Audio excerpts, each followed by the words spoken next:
This is Life Transformation Radio. Prepare to engage. Seatbelt activated. Download initiated. Your quantum journey of transformation begins in 3, 2, 1.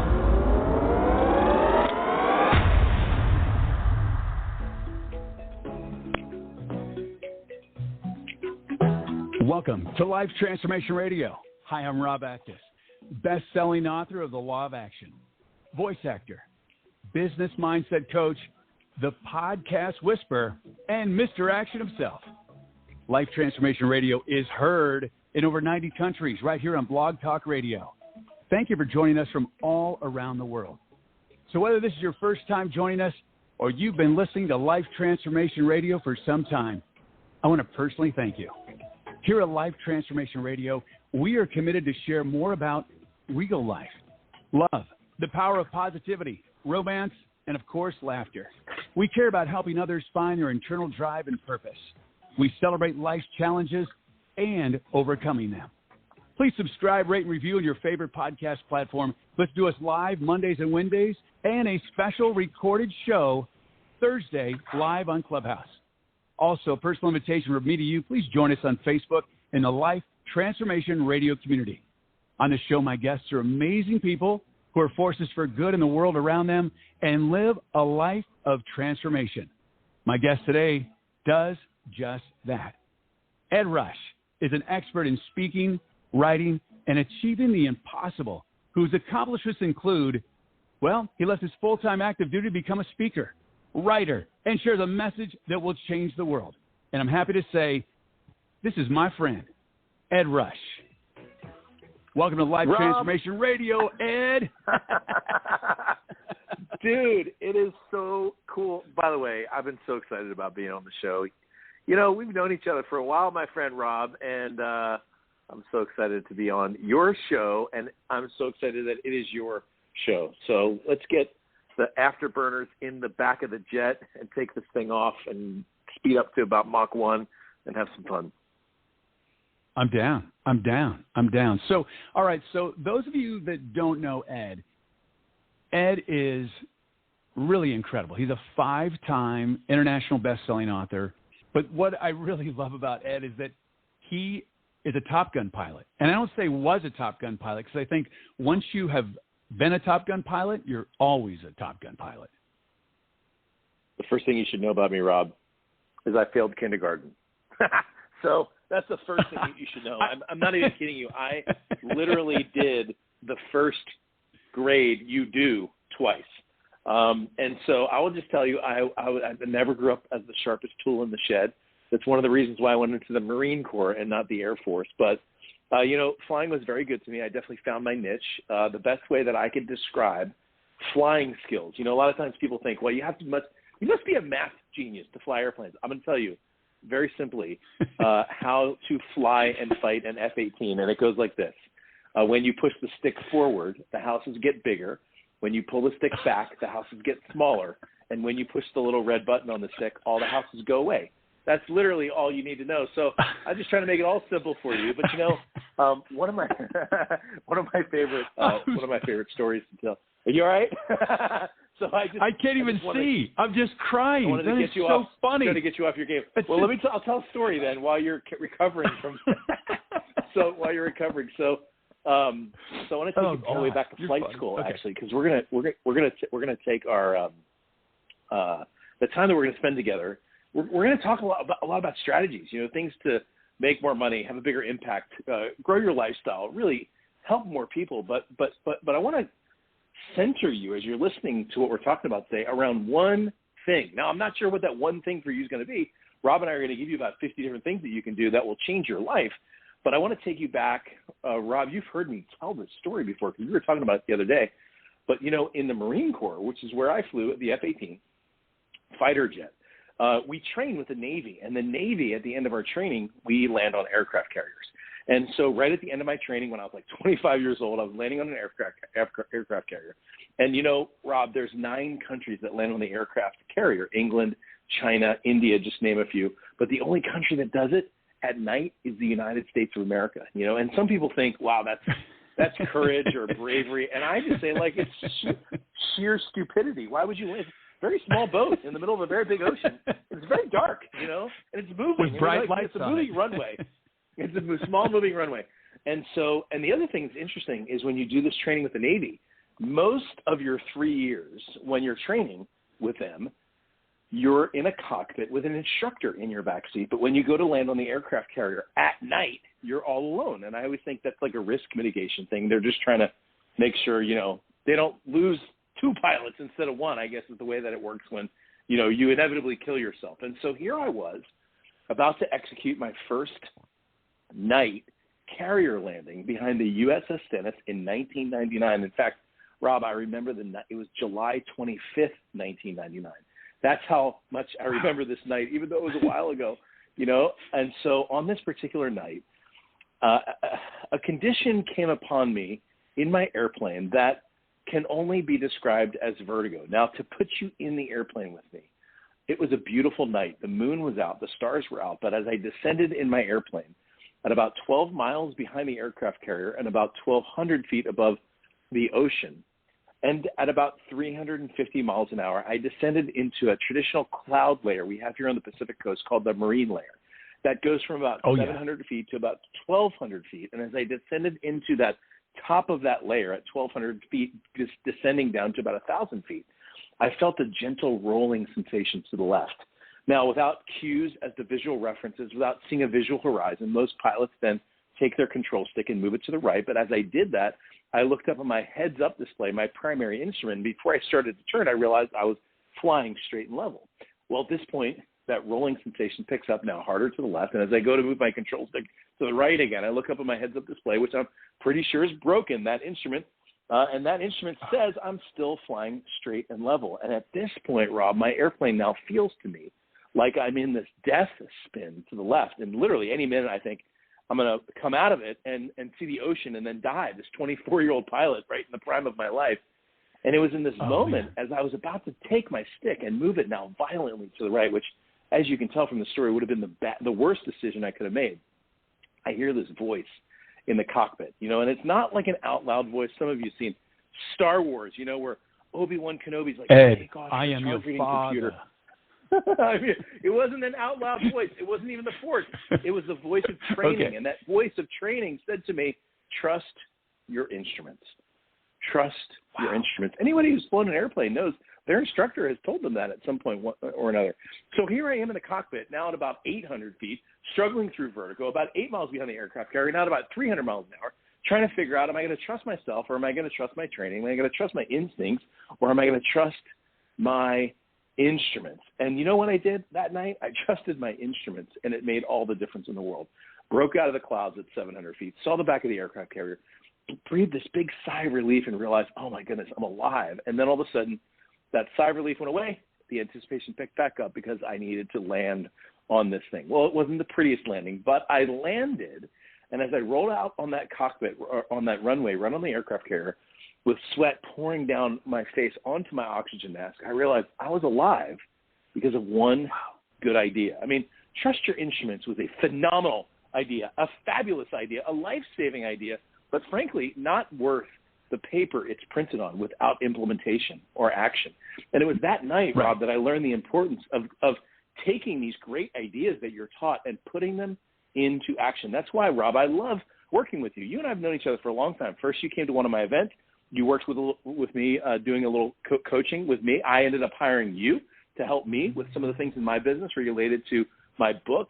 And so we've been working together for a while. And look, you're the action guy, man. You are the law of action guy. So, like, you know what it means to take great ideas and implement them. And as you're listening to the show today, my encouragement for you is we're gonna unroll some ideas that you can totally use right now to change your life. Your job, find one. Find a great idea that you can put into implementation, change your business, and change your life. Yeah, exactly. And the one thing is, Ed and I both want you to achieve what you think is the impossible, because it is possible. and we want to give you ideas about transforming your life to the happily ever after that you deserve. Now, I want to jump back really quick. You went over it really quick. I like that. You're a Top Gun pilot, and you failed kindergarten, and you did it twice. And that could have set your life in a motion that you wouldn't be where you are today. Instead, you regrouped, you retooled, and you just kept going. A lot of kids would have been stopped. So, really applause and congratulations to you. I would think that it might be your amazing parents. Would that be true? So, first of all, I had great parents. My parents were both. Okay. So my mom is in the Basketball Hall of Fame. Her name is Kathy Rush. They did an entire movie about her life. She was a basketball coach in the 70s and won a whole bunch of championships. My dad was a referee in the NBA. So he worked with like Michael Jordan and Magic Johnson, people like that. So I basically had two coaches who were very encouraging to me in my life. But the truth is, Rob, I don't think I was smart enough to know that I wasn't measuring up. And the reason I say this is, you've met a lot of my clients. I've worked with 462 entrepreneurs one-on-one. Each of those people paid me well over $15,000 to work with them. Okay. And so suffice it to say, I've worked with a lot of entrepreneurs. And I will tell you, the ones that struggle the most, it's crazy to say this. This is going to blow your mind. The ones that struggle the most are the smartest ones. Not the dumb ones like me. They just go, oh, okay, this is what I do, great, and then you just go do it. And if it works, this is how simple it is, right? If it works, you do it again. Exactly. And if it doesn't work, you don't do it anymore. And that's what like below average intelligent people like me and you, and I say that with great respect. We're like, hey, great. So there's the target. Great. Here's where I'm going to go. But the problem is sometimes I'll work with people who have 2 or 3 degrees. You're thinking too much. You're processing too much. Sometimes it's so simple. Sometimes it's as simple as this. Look, when I failed kindergarten, I made a new rule for myself. And the rule went like this. I found successful people, and I did what they did, and I didn't do what they didn't do. Then I found unsuccessful people, and I didn't do what they did, but I did what they didn't do. That's it. That was my whole success principle. Dude, I've read 500-page success books, but I can tell you in 2 sentences, the most important thing that you can do is to find successful people and do what they do. We have a political system that is based on the idea that the majority is always right. The fact is the majority is always wrong. Most people have bad businesses. Most people's finances are screwed up. Most people are out of shape. Most people have bad relationships. So don't be most people. Find the top 1%. Pattern your life after them. You don't even need to be smart. Just do what they do. It's fundamentally amazing how well that it works. And all of a sudden, you're going to start to see the money coming in, the impact that you want, and the lifestyle that you want. And the thing is people tend to complicate their lives so much. And like you said, you have a 500-page business book, and it's just like, I look at my life when you talk about, regrouping and retooling. It's like I'm that robot, that toy robot that you wind up and it goes towards the wall and it keeps going towards the wall. And then it decides that it doesn't, or even my Roomba, it just keeps going and going, and then it learns and it backs up and it turns a little bit left. So I'm like a Roomba vacuum cleaner in that I just keep pushing forward. And if there's an obstacle, I'll stop and I'll like, you know what, maybe if I just turn a little bit this way, then I go forward. And then that's what happens. And people tend to really overthink things, and as Mr. Action, they tend to be in action because they're so afraid of the result that hasn't happened yet, but they've already made it happen because they haven't taken action. It's so good. There's this beautiful movie called Amazing Grace that basically talks about Wilberforce in the British Parliament, but he's talking in the beginning of the movie to his friend who's running for prime minister, and his friend is like 32 years old. And he says over a meal, he says, Wilberforce, we're too young to know that this is impossible. I thought, oh, it's such a great message. When we grow up, Rob, I've told you that I've told you this, and it doesn't sound like a compliment at first, but I always mean this in the highest compliment.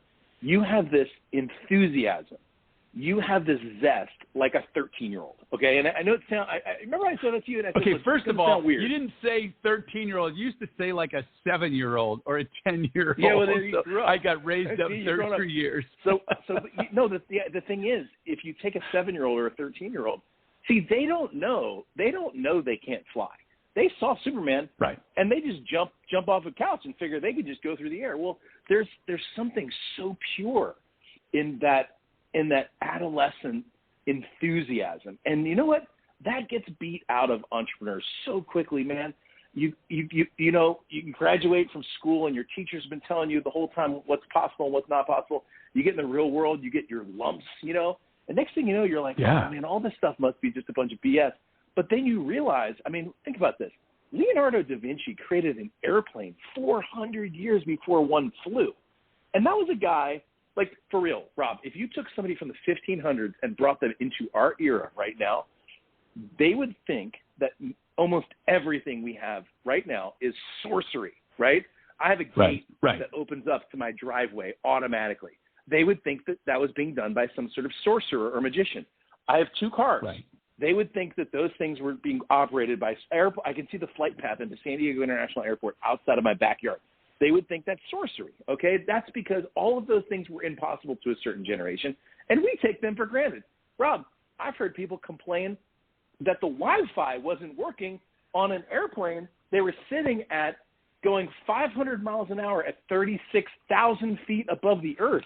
Think about that for a moment. 200 years ago, people were like, what? You're going 500 miles an hour at 36,000 feet above the earth and you're complaining because you don't have an internet connection? Like, it's unbelievable what we have in front of us right now. And that should only fuel us. Like, we should look at these things and be like, oh my gosh, look at all we have. Well, let's do more. Let's create more. Let's be better at it. Let's be better towards each other with it. But instead, most people spend their time on Instagram or Twitter or the blog or the comments on a news article complaining about something, and you're living in the bottom of the, you're living in the majority, which you don't want to live in. Yeah, and I want to repeat just what you said again. I think it's really important about don't do the things that you see. How does it go?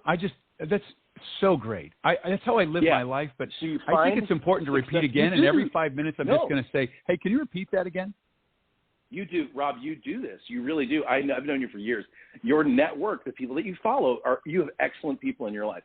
It goes like this. You find successful people. You do what they do. But you don't do what they don't do. And then you find unsuccessful people, and you don't do what they do, but you do what they don't do. It's literally as simple as it gets, okay?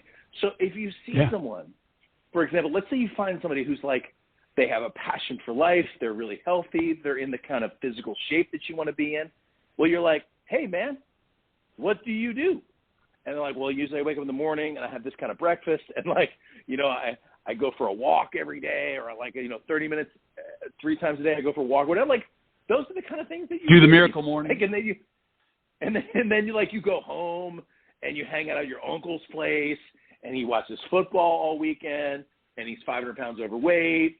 And he drinks a lot of beer, and you're like, maybe I shouldn't do that. Like, it's actually not even that hard, And like, no offense to your uncle, maybe that's the life he's chosen, but like, that's not your life. You want to be something amazing, or you want to create some great change in the world, or whatever. So well, the one thing I will add to that literally, that could be the whole podcast. Yeah, there you go. So the one thing that I will just to add on to that is that, and you will have to agree with this, because since I have leveled up my circle of people that are in my tribe, my 5, my 6, the people, everything about my life has increased.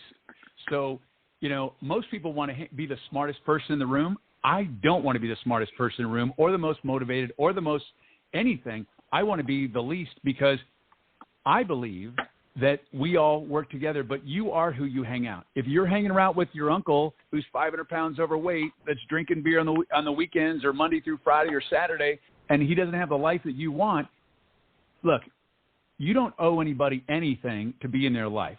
Like, I mean that. You really don't. You need to have people in your life that are worthy of being in your life. And if you are someone who is motivated and passionate about having an extraordinary life, then you want to surround yourself with people that are extraordinary and want to have an incredible life. And a lot of people don't do that. And when I started hanging out with you and Mike and all the other incredible thought leaders and just incredibly motivated, passionate people that I now am fortunate enough just to hang out with, my life is better because we're onto something. We live our life with purpose. And just this momentum is created around us that our life gets better. Oh, no question. No question.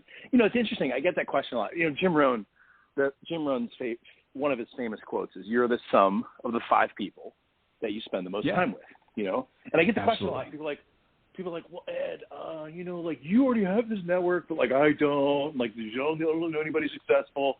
And there's an excuse I call that the excuse matrix, right? You always tell people, here's what you do, and then sometimes people break out an excuse matrix. So I say, look, I know you don't. Let's say you want to make $10 million in a year, right? And you go, well, shoot, I don't know anybody who makes $10 million in a year, so I guess I can't be the sum of the 5 people that spend. Well, let me ask you this question: has anyone who made over $10 million a year written a book? Well, the answer is yes. There's only about 400 of those. Okay, so you could start by reading their books. Now, has anyone who's made over $10 million a year done an event? Well, the answer to that is yes, too. There's only about 500 of those, okay? Have they done virtual? Yeah, of course they have. Wait, here. Do any of those people do coaching? Or do any of those people have mastermind groups or coaching programs? Take it down to $1 million. Let's say you want to make $1 million a year. Is there anybody who has a coaching program or a mastermind group that has created that kind of income? Of course, okay? So here's the thing. You do have resources. You have access to all of those things. It's just a matter of getting yourself into those places. And you would be amazed when you show up, right? You show up in a mastermind, working with somebody who's already done 7 figures consistently. Well, guess what? You're in a mastermind group with people who are pushing it to try to create that, and they're going to push you. And you know what? You might have to invest in that. But my experience is you get what you pay for, right? So if you're in, for example, my coaching groups, Rob, the one that you were in with me, my coaching groups go from $18,000 to $70,000. Okay, and that's an investment. There's no question about the fact that that's a solid investment for an entrepreneur to make. And sometimes it's a really big stretch. But think about it this way. Let's say you drop $20,000 to be in somebody's coaching group. Well, guess what? You're sitting at a table with 15 other people who also just paid $20,000 to be in that group, and now you're in good company. So let's say you're a consultant or an advisor, you help people with podcasts, or you help people grow their business or their brand. Well, guess what? In that room, there's people who've already proven that they're willing to invest in their company, and they're probably going to be more willing to work with you too. So when you start thinking a little bit more abundantly, instead of oh my gosh, how much is the thing going to cost? You start putting yourself in a place where, Rob, now look at you, man. You're you got Blog Talk Radio. I mean, you're the man. You know what I mean? So it's just amazing what happens when you have this abundant mindset and put yourself into the place that you need to be. Well, I think it takes also, and not just the coaching. And I've invested in coaching, and I highly recommend coaching. It's a great way to really shorten the learning curve. And if you want to get somewhere fast, you can put money into it, and you can get there. In addition to that, you have to be the person to get there. So if you think that you're going to want to hang around successful people and you're not motivated and you complain and you're negative and stuff like that, it doesn't matter how much you pay in a networking mastermind or anything like that until you get yourself straight and do the work for you. Yeah. You won't, because here's what happens, and we talk about this in the book, The Law of Action. It's decide, plan, and act. When you live a life of momentum and you have action happening around you, the universe takes note, and people just come into your life. Opportunity comes into your life that you can't even imagine. My life is so unbelievable. I often just go, wow, this is my life. And it's the people in my life that I love the most. And I'm not talking about business. I'm talking about the friendships that I've developed. And that's what's really important in life is the relationships with incredible people. And if you work incredibly hard, and I'm not talking money, I'm talking about on yourself to be the best person that you could be, to raise the bar, to help everyone else and help their tide rise.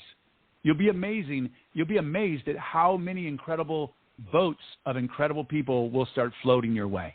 It just happens. Yeah, I mean, if you look at this too, this is the other thing to think about. So for example, like right now in my business, I work probably maybe 3.5 days a week. I think that's about a good average for the actual work. Stop. Okay. I just want to stop. I want people to get this. So Ed has the best life ever. He goes, all right, I'm turning off my cell phone and I'm leaving for 7 days. No one call me. I'm going to the mountains. I'm going to go do what I do and sit in my chair and create. But he has created this, and I love this because he's going to tell you how he lives his life, and it's possible because he has helped other people live their life and structure their life this way. So go ahead, Ed. Talk about how you live your life, which is so incredible. And if you miss it, you can also get his book. Go ahead. Go ahead. No, the book you're going to say is the one you did my audiobook, 21-Day Miracle. I did. I narrated your book, The 21-Day Miracle, and it talks all about so a lot of people, I recommend it all the time, and they're like, I want his life. Like, I said, yeah, does he really turn off his phone? I go, he really turns off his phone. He doesn't answer it. He tells his wife and kids, I'm going on a walkabout. I'll be back. I did. So here's the thing. So when I did, my longest is 21 days. I went up to the mountains in Colorado, and I literally sent my phone to my assistant in a FedEx package and said, here, you got it. Send it back to me 20 days later. Anyway, here's the thing. I'm not saying that you need to disappear for 21 days. What I am saying is the kind of life that I'm describing is the kind of life that I've lived. So it's one thing to get advice from somebody who's going to give you theory, and then there's another thing about like somebody who's been there, done that, still doing it kind of thing. And my point here is, my larger point is this. Let's take an airplane, for example. Let's just take a regular airplane, like an F-18 or a Delta 737. Well, look, it's easy flying at 36,000 feet. It's frankly very simple. You level the plane off, you put on autopilot. The air is very thin and very cold, which means the engines are optimized. You've got a lot of air coming in the intake. It's nice and compressed and cool, and the engines truly do not work that hard up at 36,000 feet because everything is optimized up at 36,000 feet. But guess what? Man, they work hard to get there. You know what I mean? Like, it takes a while for that airplane to get up off the ground, to climb through 10,000 feet, to put the gear on the flaps up, to turn onto the direction that it needs to go. So it does take a little effort to climb up to altitude. And see, here's the thing. A lot of times entrepreneurs will be like, well, I want what Ed does. And then they'll just start working 3 days a week. Well, I didn't start that way. Like everybody starts out like a duck. I would say like a fighter pilots are like ducks. Entrepreneurs are like ducks. This is a duck. Ready? You look at a duck on the water. It looks cool, calm, and collected. But underneath, man, that duck is paddling like crazy, okay? And that's an entrepreneur. Underneath, they're paddling like crazy. And then what you do is you create a business. So this is what you write down. What you want is essentially four things. You want a consistent, repeatable stream of revenue that doesn't require you to be there all the time. So that the four things were consistent, repeatable revenue stream that doesn't require you to be there all the time. So those are the four things. To create that, what you do is you put a great product or service in the marketplace with great persuasion behind it that over-delivers on its promise, and then you systematize it so that you don't have to be there all the time to create and sell and deliver it. Okay, and everybody's business is systematized to one degree or another. It's just how systematized it is, right? How much your team takes over, or automated systems take over. And that's fundamentally what I do in business is help people create a business that brings in revenue without them having to be there all the time. And that's possible for you. See, we have this idea. We were born with this idea, but we definitely learned it more when we were growing up. This idea that if you put work in, the more work, the more money. The more work, the more money. Because that's the world that we were raised in. Look, if like when I was like a busboy when I was 16, if I worked 80 hours that week, I made more. And if I worked 10 hours that week, I made less. Like that was the world that we were trained in. Well, the fact is the entrepreneurial world doesn't operate according to those rules. The entrepreneurial world operates off of value.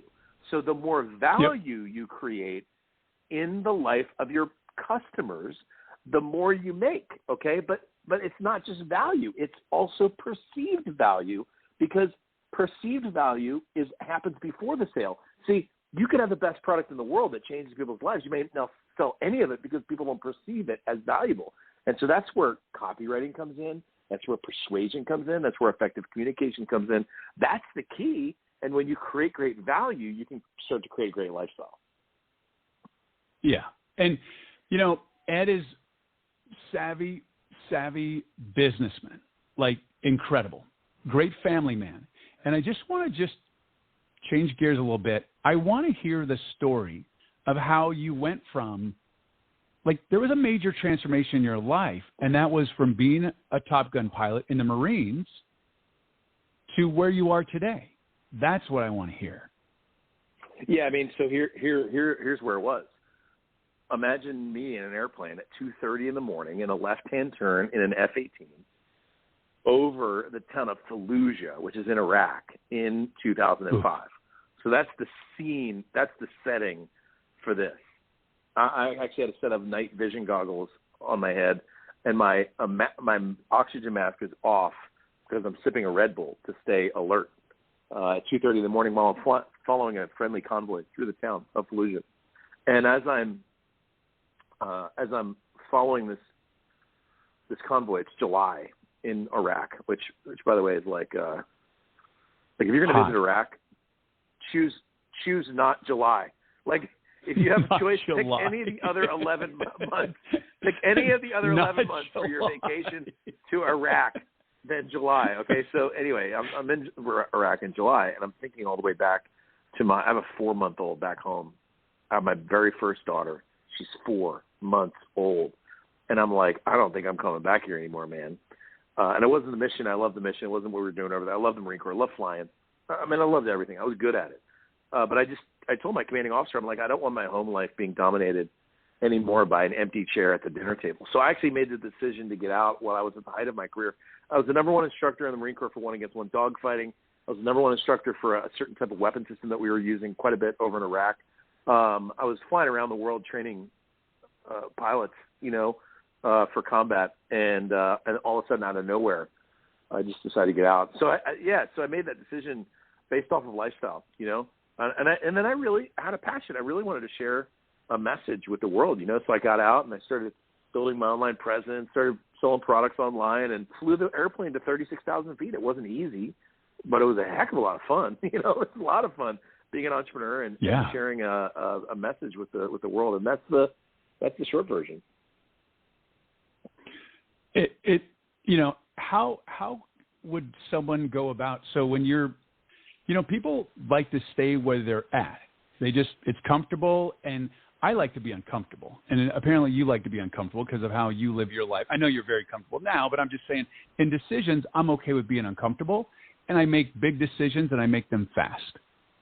So are there some steps, some techniques, as if you're in something right now? So like a lot of people during this pandemic, their whole world is turned upside down. They're in survival mode. They're working their jobs or whatever they're doing, and they want to go left instead of right, or they want to go straight instead of left. What are some things that they can do to make it a little bit easier to come up with a decision to have a transformation in their life? Yeah, it's really good. I mean, the first thing is our making you work. Our world, yeah. It's not the standard. I appreciate that. By the way, Rob and I didn't make a list of questions before this. I actually got on the phone with him this week, and I said, let's just talk, me and you. Let's have a conversation. And I'd say this conversation is far better than if we had prepped a whole bunch of questions, because we're both having a blast. And hopefully as you're listening to us, you're getting some great content. And we'd love to hear back from you if you did. So let's just go to this. I mean, 2020 completely changed everything. I mean, everything. We used to go to events, and I used to speak at events, and we used to meet each other face to face a lot more. And now we're all on Zoom talking to each other. So the business completely, and some businesses just disappeared, and there's some businesses now that are even stronger. And what we're experiencing is nothing more than an acceleration of what was going to happen anyway. That's really important for you to understand. I know that it was a hard year, but what happened in a year was going to happen over the next 5 years anyway. For example, the move out of office spaces, that was already happening. It just happened really a lot faster in 2020, right? Really fast. Like really fast. It was going to happen. I'm just telling you, we were all moving to Zoom anyway, but it was just going to take a while, you know?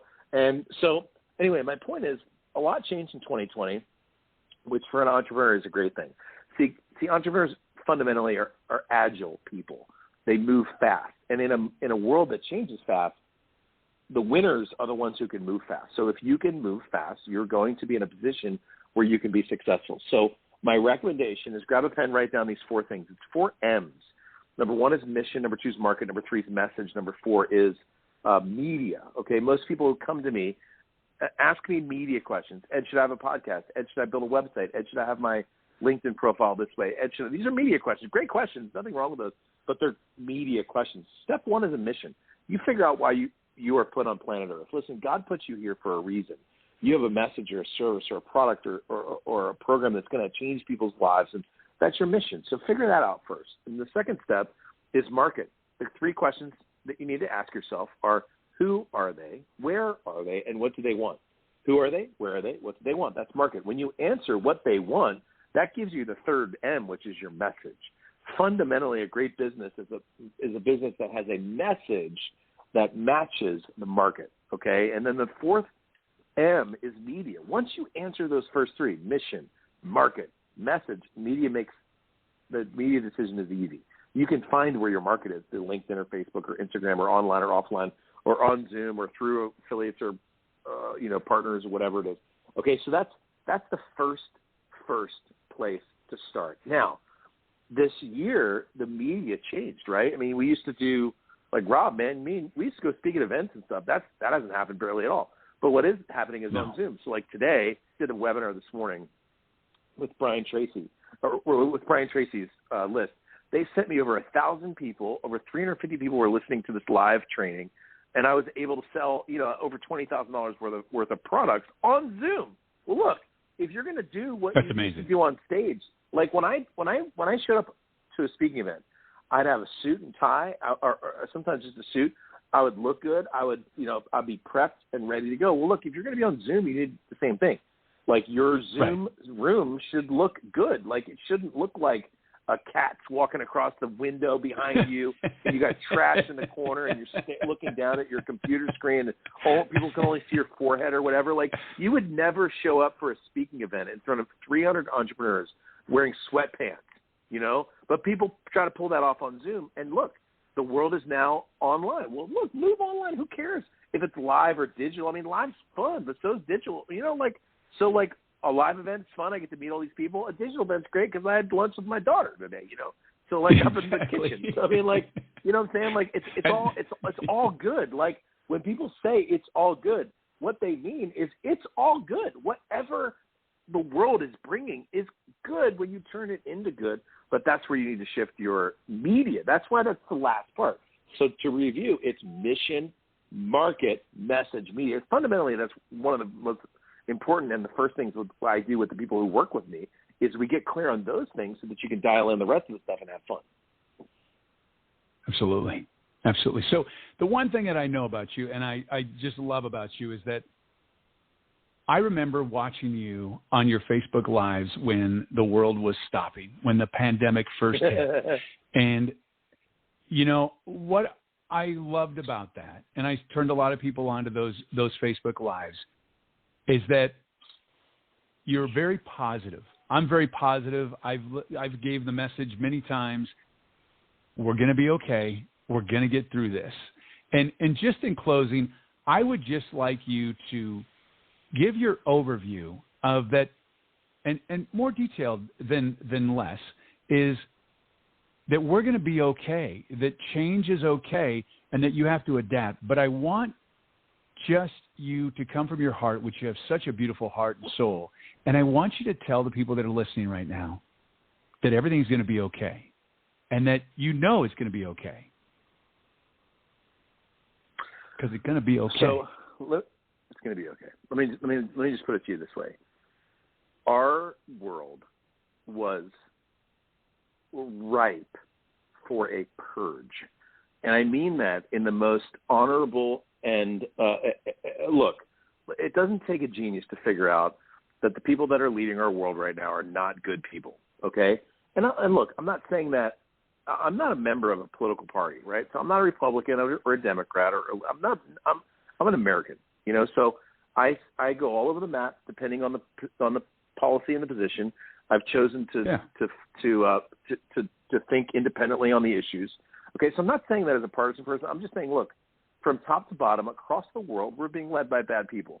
Okay, there are billionaires in this world that are truly using their wealth in a dishonorable way. Okay, to hurt people, and all that sounds like, wait a second, Ed, I thought you were going to say we're going to be fine. All of a sudden, you start talking about, well, that's the bad news. Of course, there's always got to be some bad news if you're going to have some good news. And here's the thing. Remember, I said that COVID, just 2020, really is accelerating the kind of change. Well, the feeling that we're having right now of like this massive change. See, it's always difficult when there are global hyper accelerations. And I can tell you, we don't have time to do this, but I could go back in history every 80 years. There is a 5-year hyper acceleration. Go back 80 years from 2020, it's 1940.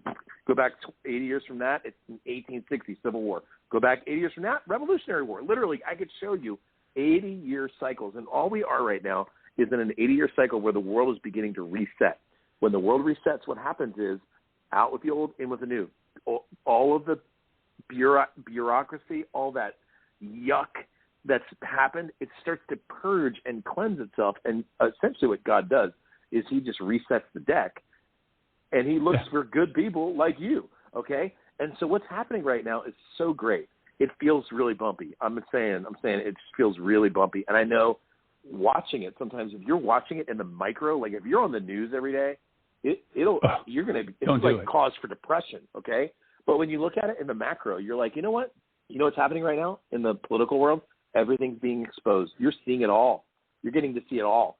You know what? The truth is coming out. Now, not everybody's accepting it right now, but we're starting to see what's true. And in a daily basis, you're like, wait, the CDC says this, and then they said that, and then they said, like, you can't figure out what's what. But if you look at it in a 5-year view, you're like, hey, guess what? People are starting to understand what's true and what's not true. They're starting to understand who's speaking truth and who's not speaking truth.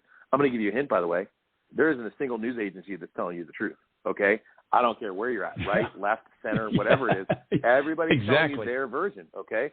That's the reason why you and I are finding our information from individuals. And by the way, that's a key I just told you right there. You know as well as I do that there's certain people you follow online that you're getting your information from. That shift happened in 2020. It's huge. I call 2020 the year of the expert. The reason why is because people are now looking for you. So if you have a message or a service or a product, people are looking for it. And we live in these little micro communities now where you could literally build 100, 200 customers that will pay you for the rest of your life. The days of going really wide are over. The days of going really deep are here. So, like, I mean, I'm talking like when I get a new customer, even if product, a lot of times they'll get a thank you note from me. I'll connect with them one-on-one because, look, I want to go deep in the life of entrepreneurs. And so what I'm telling you is all of this change is difficult, but all of this change is good. It's nothing more than like when you started that new workout program and you woke up in the morning and your legs were sore. That soreness, yeah, it felt bad, but you know what? That meant you were changing, and it meant good things were happening. And so don't you worry. It's going to take a little while, but before too long, some good people are going to be in charge, and I plan on running for president at some point and winning. Not as a Republican, not as a Democrat, somebody in between. Okay, so it's all going to be good, and we're going to win. We're all going to win. Entrepreneurs are going to win. The good people are going to win in the end, and it's all going to be okay. So have a big smile on your face and have a milkshake. I got a big smile on my face. I know you. It's just so great. And, you know, it's just so great. And someday I'm going to run for president, and I'm going to be president. It's so great. You know, we're going to win. I got to say, so what's the best way to reach you, Ed? EdRush.com? No, yeah. Ed Rush. Yeah, no. Ed Rush. EdRush.com, EdRush.com. Fastest way to get a hold of me. And by the way, that is the easiest website on planet Earth to remember. So if you're on like a Stairmaster right now, you can even remember EdRush.com. By the way, when you go there, I do a weekly email called the Flight Brief, which it'll blow your mind. Okay, it'll be really good for you, and you'll love it. And I treat my email subscribers really, really well.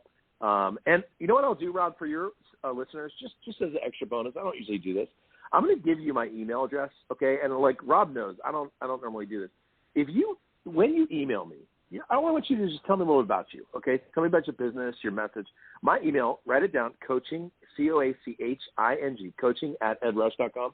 Just so you know, that email goes to me. That doesn't go to my That's your team real members, email. Okay? For real. No, that's the one you have. That's my real email, okay? I don't, for real, I don't normally do this.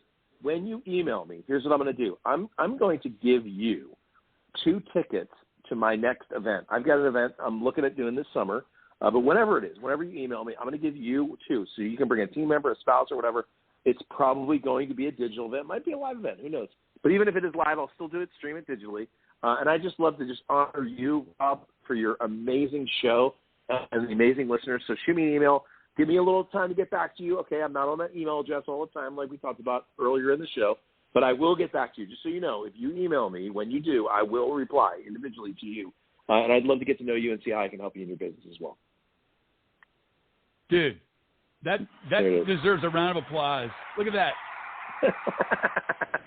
Ladies and gentlemen, Ed Rush. Thanks, I appreciate it. All right, man. Well, that's a wrap. Ed Rush, my friend, thank you for being here today on Life Transformation Radio. Rob, thank you, buddy. I appreciate it, man. It's an honor to be here with you. It was great. Thank you, thank you, thank you. Hey, follow Ed. That's his real email. I don't think he knows how many listeners we have.